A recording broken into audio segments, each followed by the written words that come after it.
Good morning, dear students. Welcome to the biology class.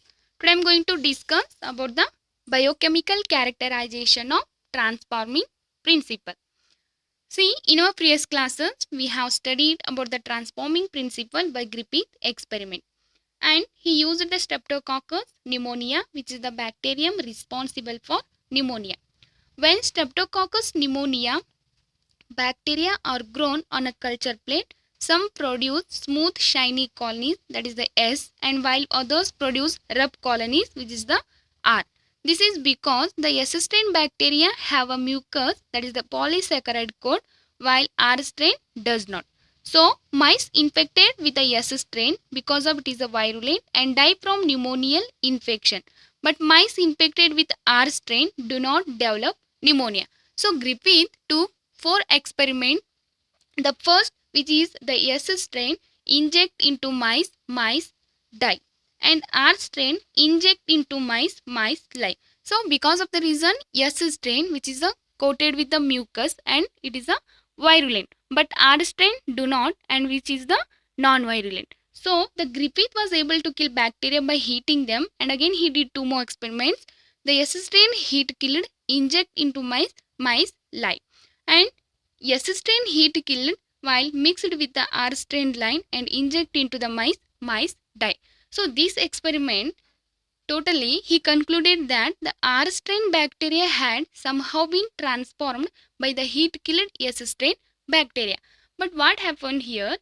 The biochemical nature of genetic material was not defined from his experiment. So later the biochemical nature of transforming material discovered by the three more scientists Oswald Avery, MacLeod and M.C. Carty in the year of 1933 to 44. Because of the Griffith was not defined the biochemical nature of genetic material in his experiment. So the later the three more scientists Oswald, MacLeod and M.C. Carty worked to determine the biochemical nature of transforming principle in Griffith experiment.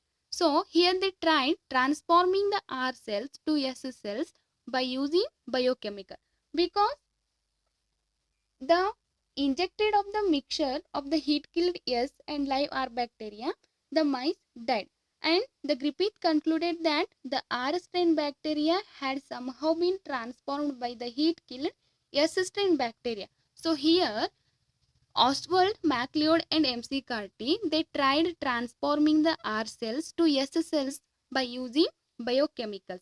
Those are the proteins, DNA and RNA. And we know that DNA and RNA are the two types of the nucleic acids. So they tried transforming the R cells to S cells by using the biochemicals, and those are the extracted from the S cells. And they purified biochemicals from the heat killed S cells to see which one could transform live R cells into S cells. And they discovered that DNA alone from S bacteria caused R bacteria to become transformed. And they also discovered that protein digesting enzyme and RNA digesting enzyme did not affect transformation. So the transforming substance was not a protein or DNA. Digestion with the DNA did inhibit transformation, and they suggesting that the DNA caused the transformation. So they finally concluded that DNA is the genetic material, as only it could transform the bacterial strain. See, the biochemical nature of transforming material by the scientist, which is they tried the transforming the R cells to S cells by using the biochemicals. Those are the proteins, DNA and RNA. But they discovered that protein and RNA did not affect any transformation. So they concluded that DNA is the genetic material and it only could transform the bacterial strain. And then later about the DNA as the genetic material, because of the biochemical characterization of transforming principle, not all biologists were convinced. So the DNA as the genetic material, the proof came from the experiment performed by Hershey and Chase in the year of 1952. See, so Griffith was not only one to perform the experiment to find out the which was the genetic material. So he performed by using rough strain and S strain of the Streptococcus pneumonia. So, however, the other scientists discovered Hershey and Chase, they performed their experiment by using bacteriophage to find out the genetic material. See, they used bacteriophage. See, which is the virus that infect bacteria. It means replicate within the bacteria. So, upon infection, the bacteriophage injects its DNA into the host cell and gets integrated into the host genome and subsequently produces more viral particles using the host machinery. And they experimented to find out whether protein or the DNA that entered the bacterial cell. See, in this experiment, Hershey and Chase, they grew some viruses on a medium that contained radioactive phosphorus and some others on a medium that contained radioactive sulfur. See, Hershey and Chase took the one of the medium and they grew some of the viruses on both the medium. See, which is one is contained radioactive phosphorus and the another one is radioactive sulfur.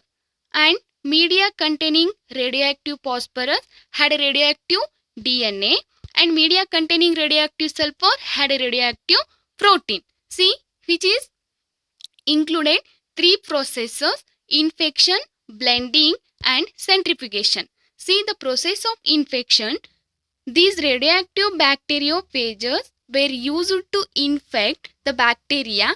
Phage transports the genetic material to the bacterial cell. See what happened in the process of infection, the radioactive bacteriophages, that is the radioactive phosphorus or the radioactive sulfur.